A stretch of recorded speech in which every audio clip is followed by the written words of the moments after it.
In the retelling of the parable of the prodigal son, you will recall that I have imagined that there was not only a younger son named Nikva and an older son named Menon, but also a younger daughter named Hayanita. And she today will leave on her long-planned quest to find her brother in a town called Noash on the sea.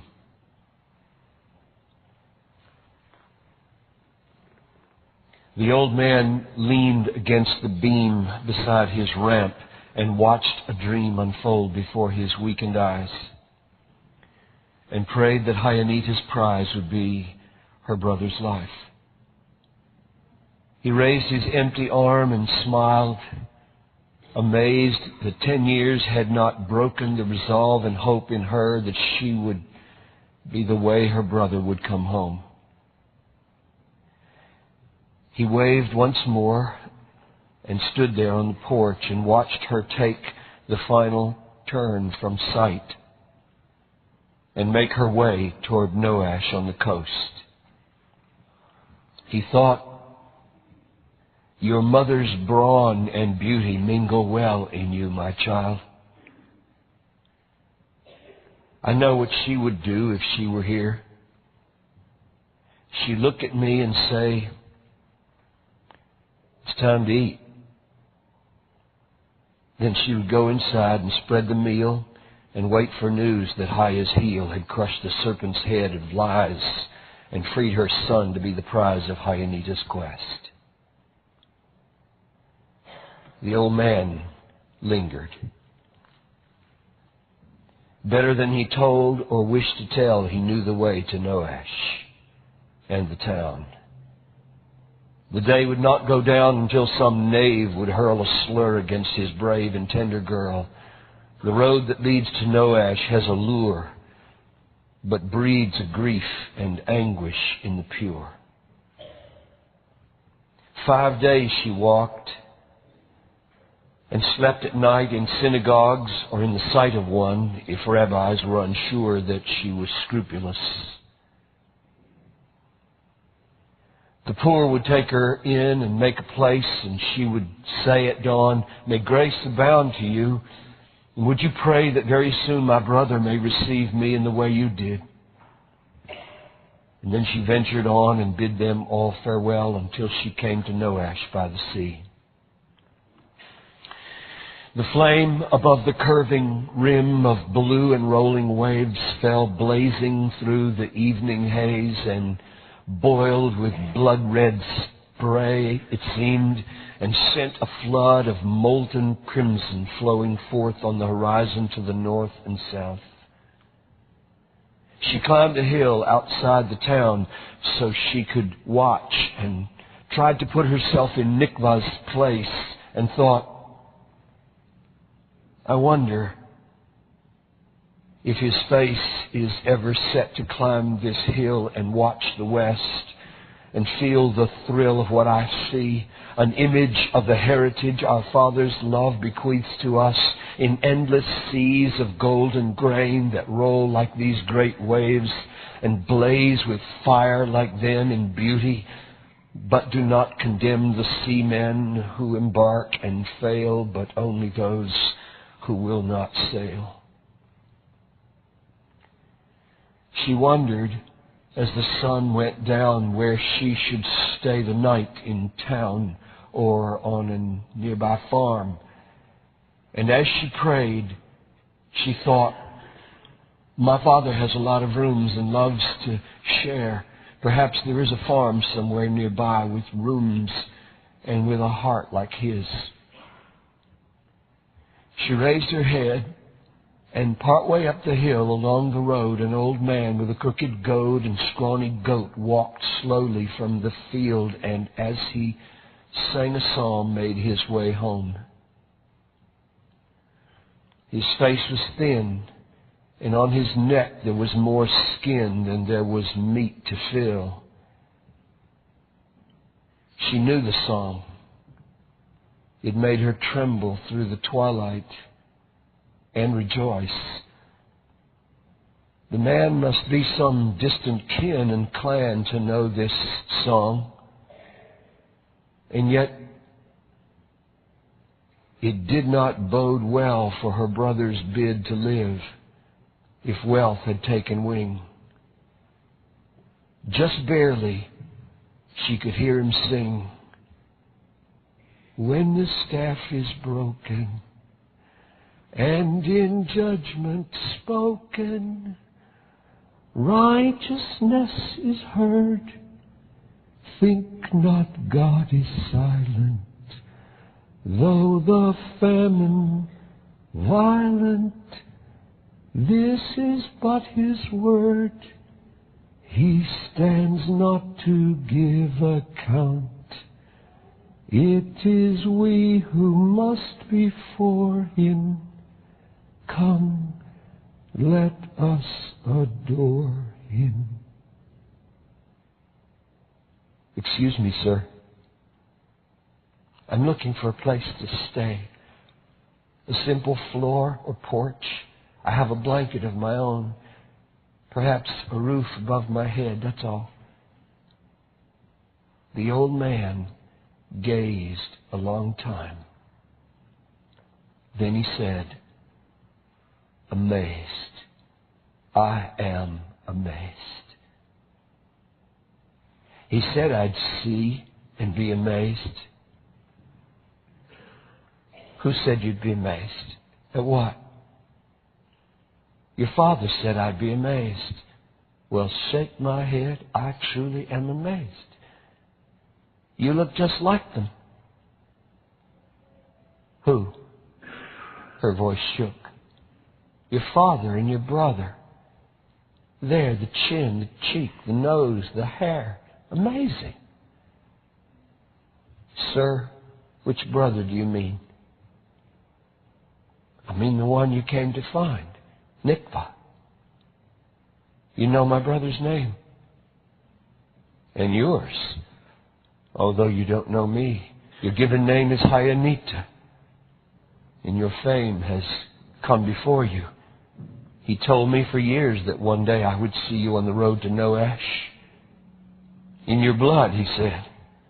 It's more than skin that knits you to your mother.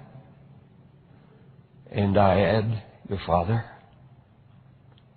Sir, I stand before a man I do not know, and yet who knows me well. Please, show me who you are and take me to my brother. Come, let's walk. I knew your father years ago when he first came to seek his son and see if he could take him home. The lad refused, and so your father bade me keep an eye on him and gave me money. Keep him from the grave, he said. And so for 10 years I have seen your father come and try time after time to show the boy that there is hope and far more joy at home than in this place. I know your father very well. I owe you much, kind sir. Tell me, how long has famine reigned? I heard the song. Does Nikva have enough to pay? The boy eats carob pods to stay alive. He steals them from the pigs and sometimes gathers flint and twigs to sell for pennies and a place to stay. Do you know where he is today? The old man pointed to a shed with 3 sides. There, he makes his bed with bats and sleeps on gathered leaves. His daily rent to keep the thieves away and feed the swine. I'll wait here if you like. You've been a great help, sir. But you don't need to stay. I'll be all right. Thank you. And may my father trouble you no more. Come visit us. My father's door is always open. Fare thee well, young lass. It was no trouble Tell your father I will come someday. She walked down toward the shed. He lay there on the leaves, as still as death. She wondered as she watched if breath still came. His eyes were closed. His cheek was dark and hollow, and the reek was foul. His fingernails were caked with dirt, and streaks of black soil snaked across his rutted brow. His hair had not been washed for months, and there were no shoes anywhere. His feet were bare, his ragged cloak replete with eaten holes, and in his sleep he gripped a pouch he used to keep the parchments that his father sent. She kneeled beside his head and bent down over him and kissed his cheek. Incredibly, there was no shriek or sudden jerk. He stared into the face of Hyanita. "Who are you?" he said, and sat up in his leaves. "Hi, Nick. You've gotten thin." No one had called him Nick for years, except his dad. He saw the tears pool in her eyes, and then she said, "Your little girl can raise the dead." His mouth fell open. "Haya?" "Yes. I said I'd come. No more, no less, and bring you home alive.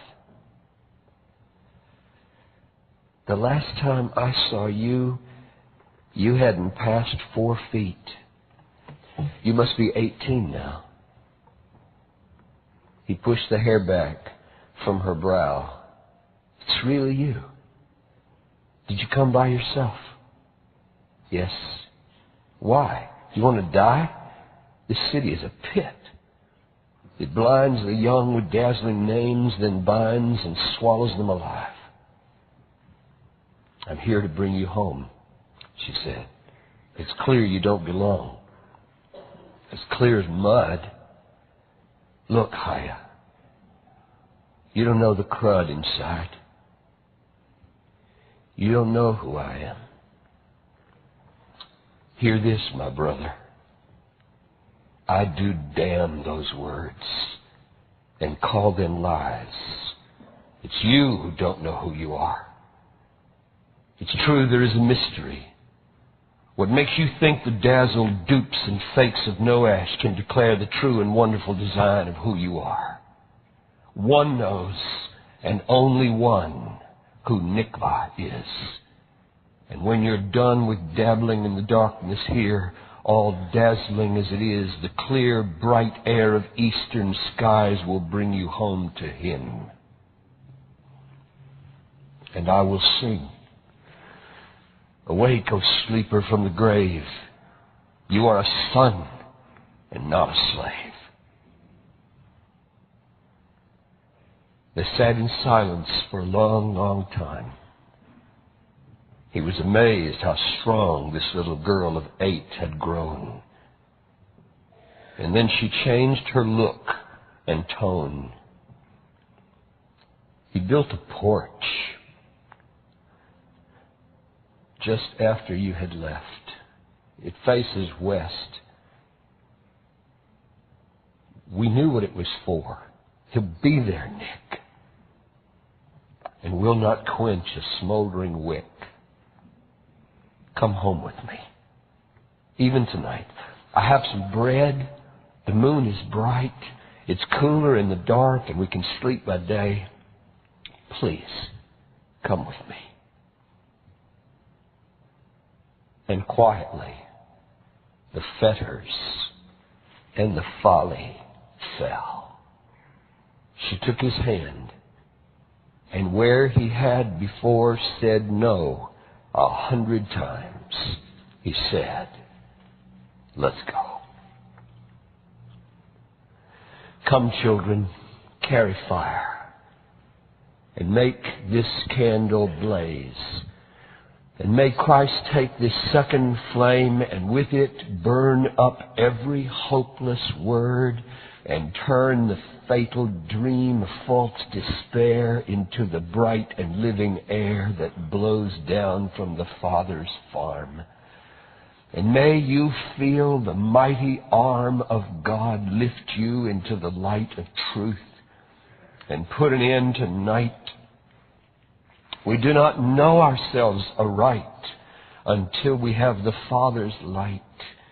We think we know ourselves and groan until we know as we are known.